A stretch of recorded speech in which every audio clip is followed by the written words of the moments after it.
really awesome creamy pumpkin gnocchi with sage.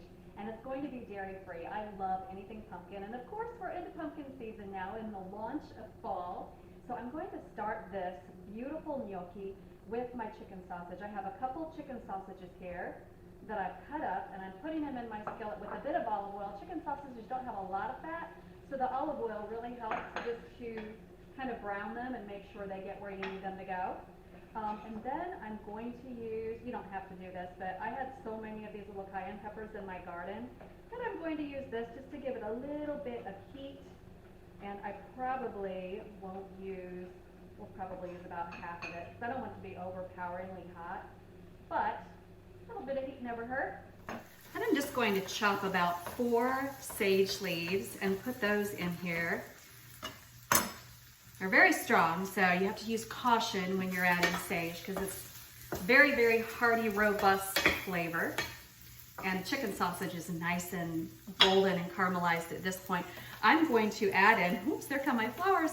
I'm going to add in my gnocchi, and this is not cooked. This is dried gnocchi. You can use fresh, but the reason I'm going to add it like this is because when I add my coconut milk, as I mentioned, this is dairy-free, 1.5 cups. Darn those flowers, they're going everywhere. 1.5 cups of coconut milk.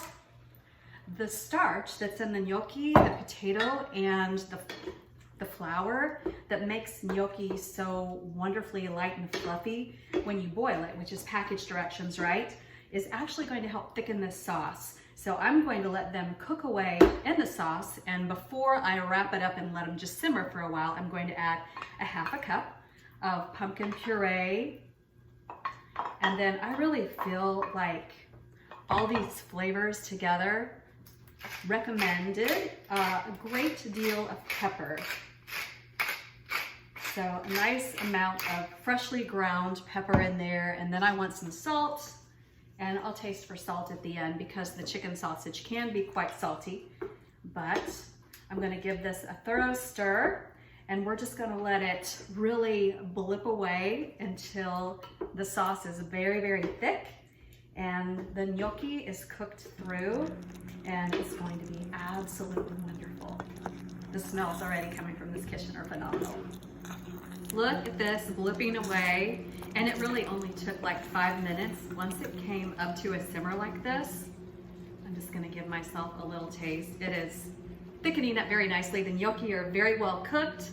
The chicken sausages are nice and caramelized and have just a little bit of a bite to them. And oh, let me show you the pièce de résistance. I have just a few sage leaves that I frizzled in some olive oil just to give them a nice little bit of a crispy texture. And you can adorn your gnocchi with this, with your pumpkin cream sauce that has no dairy in it. And get a bite of everything. Of course. Wow. That is so good. Creamy. I get spicy too from that chili. You don't have to use the chili if you don't want to. But the flavors are phenomenal. Sweet. And with that pumpkin, this is a perfect fall dish. Perfect, perfect.